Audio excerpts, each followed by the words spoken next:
নমস্কাৰ ছাত্ৰ-ছাত্ৰীসকল, বিকাশ education channel সকলোকে আকৌ আপোনাক স্বাগতম জনাইছোঁ। আজি এই ভিডিঅ'তে আলোচনা কৰিম অসম জাতীয় বিদ্যালয় ক্লাছ 6ৰ সমাজ বিজ্ঞানৰ পাঠ নং 16 প্ৰাকৃতিক ভূগোলৰ এটি চমু আভাস। ইয়াৰ আজি প্ৰশ্নোত্তৰখিনি গোটেইখিনি আজি আলোচনা কৰিম। তেনেহ'লে ভিডিঅ'টো স্কিপ নকৰাকৈ শেষলৈকে চাই থাকক।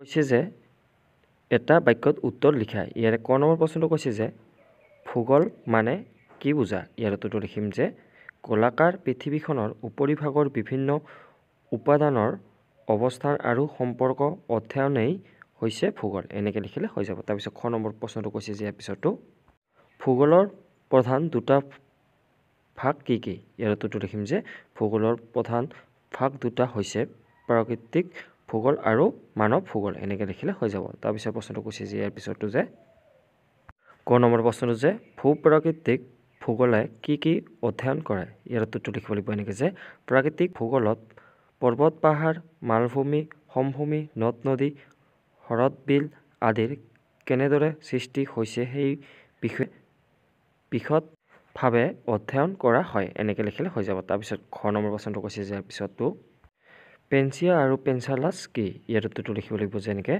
বহু হাজাৰ বছৰ পূৰ্বে পৃথিৱীৰ উপৰিভাগৰ মহাদেশসমূহ একেলগে থোপ হৈ আছিল। এই থোপটোৰ নাম আছিল পেনজিয়া আৰু ইয়াৰ চাৰিওফালে থকা মহাসাগৰখনৰ নাম আছিল পেনচালাছ। এনেকৈ লিখিলে হৈ যাব। তাৰপিছত ১ নম্বৰ প্ৰশ্নটো কৈছে যে ইয়াৰ পিছতো যে জলবায়ৱীয় ভূগোল মানে কি? ইয়াৰ উত্তৰটো লিখিম যে প্ৰাকৃতিক ভূগোলৰ যিটো শাখাই বিভিন্ন অঞ্চলৰ জলবায়ু সম্পৰ্কে তাকে জলবায়ৱীয় ভূগোল বোলে। এনেকৈ লিখিলে হৈ যাব। তাৰপিছত ২ নম্বৰখিনি কৈছে যে খালী ঠাই পূৰ কৰা। ইয়াৰে প্ৰথমে ক নম্বৰটো কৈছে যে মেঘালয়ৰ, ইয়াত আমি খালী ঠাইখিনি লিখিম যে মৌচিনৰামত পৃথিৱীৰ সৰ্বাধিক বৰষুণ হয়। এনেকৈ লিখিম। তাৰপিছত খ নম্বৰটো দি আছে যে ভাৰতৰ পশ্চিমত থকা মৰুভূমিখনৰ নাম ইয়াত লিখিম আমি থৰ। এনেকৈ লিখিম। তাৰপিছত গ নম্বৰটো কৈছে যে ইয়াৰে তেথিছ সাগৰৰ উত্তৰত থকা স্থলভাগৰ নাম ইয়াত আমি লিখিম যে আংগ্ৰালেণ্ড। এনেকৈ লিখিলে হৈ যাব। তাৰপিছত খ নম্বৰ প্ৰশ্নটো কৈছে যে পৃথিৱীয়ে, ইয়াত আমি লিখিম যে খালী ঠাইখিনিত ৬৬.৫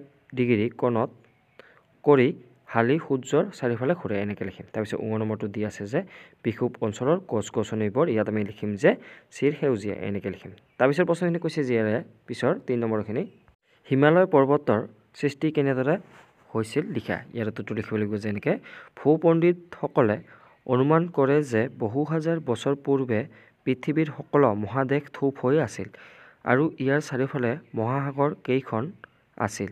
এই স্থলভাগৰ নাম হৈছে পেনজিয়া আৰু জলভাগৰ নাম হৈছে পেনচালাছ। পেনজিয়াৰ মাজেৰে তেথিছ নামেৰে এখন সাগৰ আছিল। গেদ আৰু নানা তৰহৰ বস্তু জমা হৈ হৈ এটা সময়ত তেথিছ সাগৰৰ তলিখন তললৈ দ খাই দুয়োটা কাষ চাপি আহি চেপা খাই পৰ্বতৰ হৈছিল।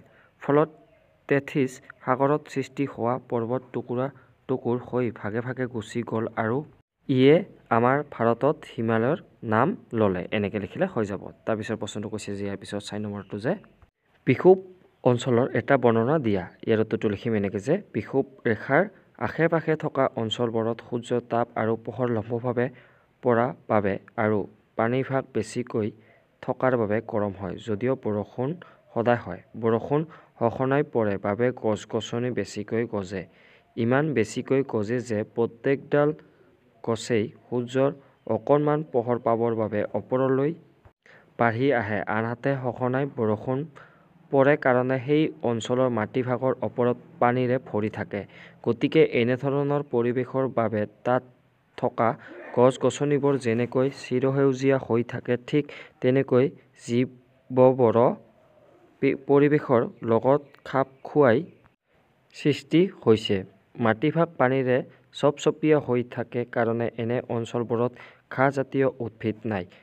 ঘাঁহ নাই কাৰণে ঘাঁহ খাই জীয়াই থাকিব পৰা পন্থ জাতীয় প্ৰাণী নাই। পশুজাতীয় প্ৰাণী নাই কাৰণে ইহঁতক খাই জীয়াই থকা বাঘ সিংহৰ দৰে প্ৰাণীও নাই। পৰিৱেশৰ কাৰণে এই অঞ্চলটোত গছে গছে বগৰাই ফুৰিব পৰা নানা প্ৰজাতিৰ পোক পৰুৱা আদি বাস কৰে। এনেকৈ বা এইখিনি লিখিলে হৈ যাব। আজিলৈ ধন্যবাদ।